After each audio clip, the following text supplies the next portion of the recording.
Bonjour à tous, aujourd'hui une partie miniature du grand maître Tristan, Leonardo classé à 2536 contre un joueur classé à 1931.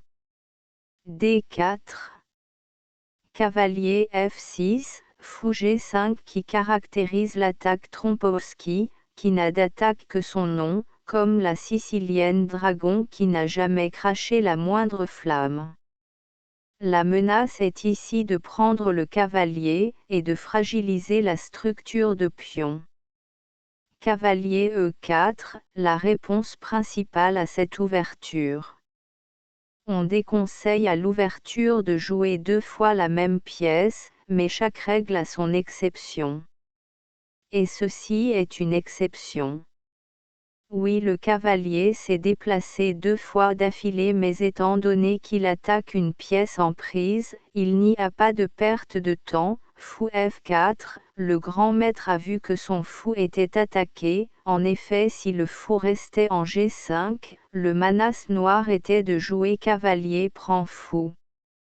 C5, un coup permettant d'attaquer le centre blanc. D5 pour gagner un avantage d'espace. Ce coup a été joué par Radjabov contre Maxime Vachier-Lagrave en 2010.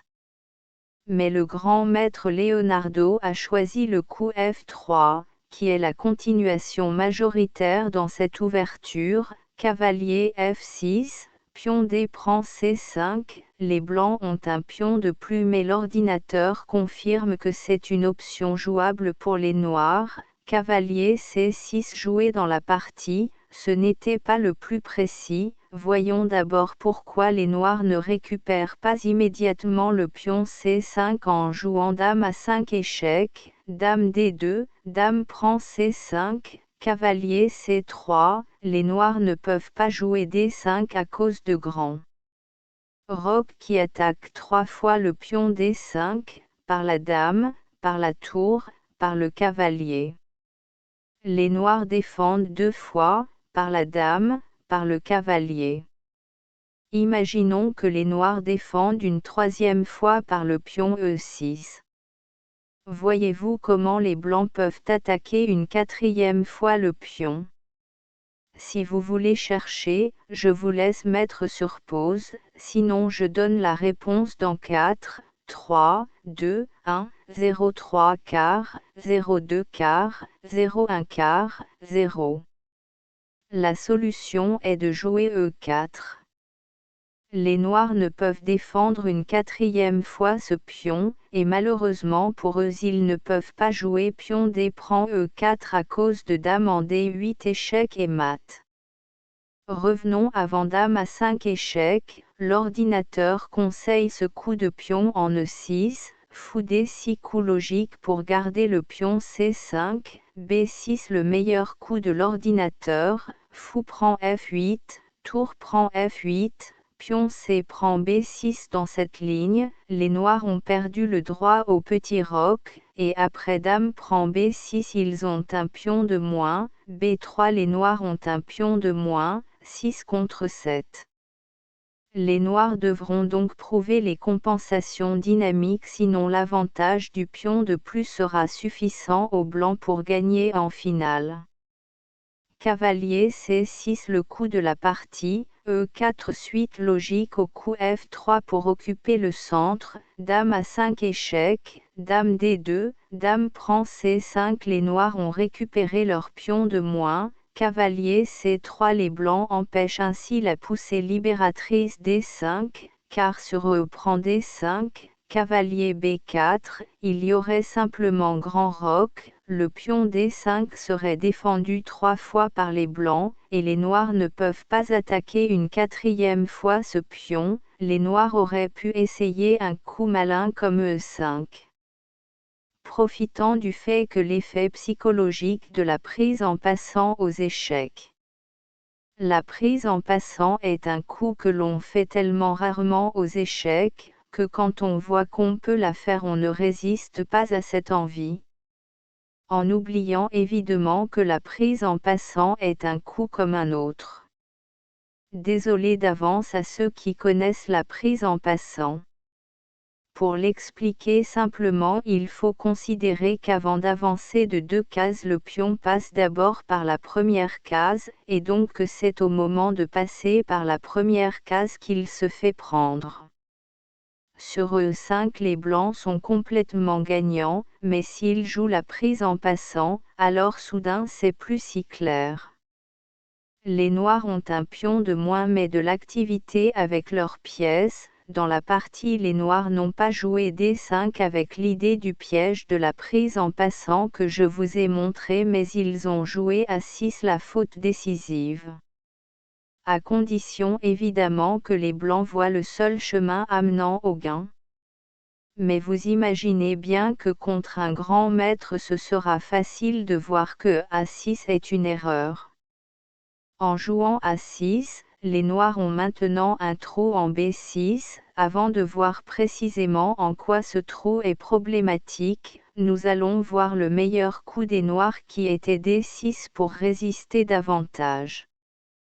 C'est un coup logique visant à développer le fou C8 en D7 par exemple. Sur A6, le grand maître Leonardo voit le chemin du gain. La menace est de jouer cavalier B6 attaquant la tour.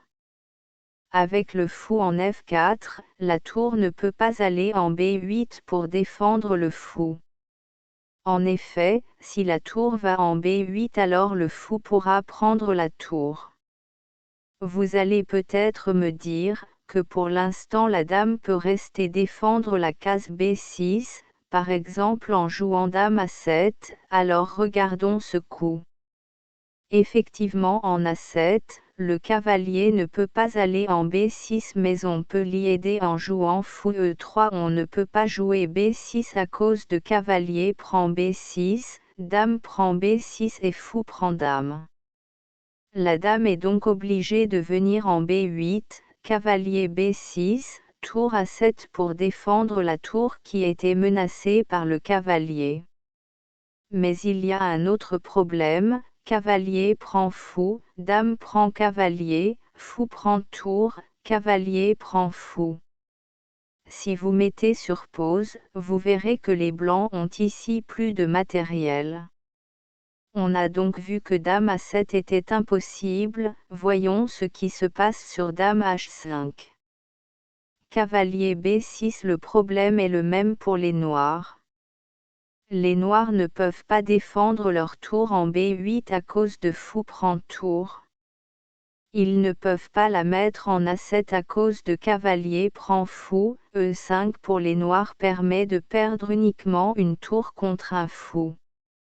Dame B4. Les noirs ont peut-être pensé qu'après dame prend B4 cavalier prend B4 ils récupéreraient la tour à un des blancs en même temps qu'ils perdraient leur tour à 8, cavalier B6. Les noirs ont sans doute vu la variante cavalier prend C2, roi D2 cavalier prend A1 cavalier prend A8. Leur cavalier A1 est condamné alors que le cavalier en A8 pourra s'en sortir. Si c'était au blanc, ils joueraient cavalier B6 pour ensuite sortir leur cavalier en D5 ou en C4.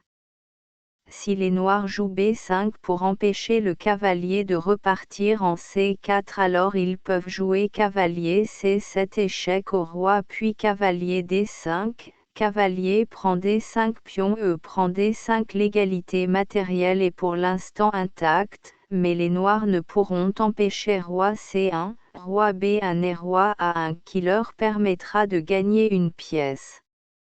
Les noirs ont probablement vu ce que vous ai montré, par conséquent ils ont joué le coup E5.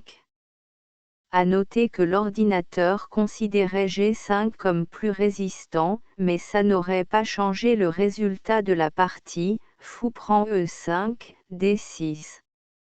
Sur cavalier prend C2, roi D2, cavalier prend A1, cavalier prend A8. C'est la même idée que nous avons vue précédemment, le cavalier A8 pourra sortir et le roi blanc pourra aller en C1, B1 et prendre le cavalier, ce qui donne une pièce de plus au blanc.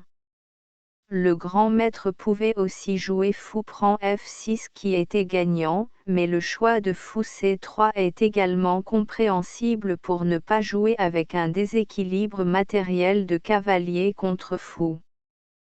Cavalier prend c2 échec est obligé puisque les blancs attaquent deux pièces, comme nous pouvons le voir, les blancs attaquent le cavalier et la tour.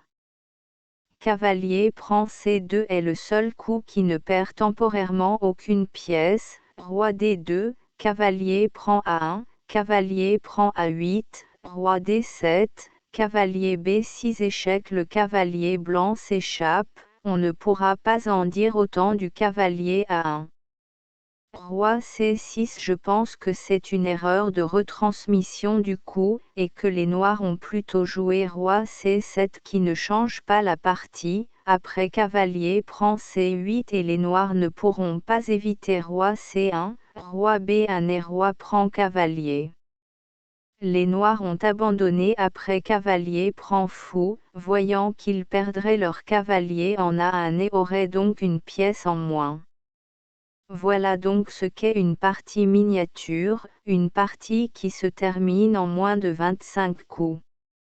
Affronter un grand maître n'est jamais facile, mais nous souhaitons à Gra Carlos qu'il ait retiré de cette partie une expérience positive. Des erreurs dans l'ouverture arrivent à tout le monde, et c'est en voyant les erreurs que les autres font qu'on peut essayer de ne pas reproduire les mêmes erreurs. Et pourtant il s'agissait d'une partie avec beaucoup de temps de réflexion puisque les joueurs avaient 1h30 plus 30 secondes par coup. Si vous avez aimé cette vidéo, n'hésitez pas à liker la vidéo et commenter, ça soutient énormément la chaîne.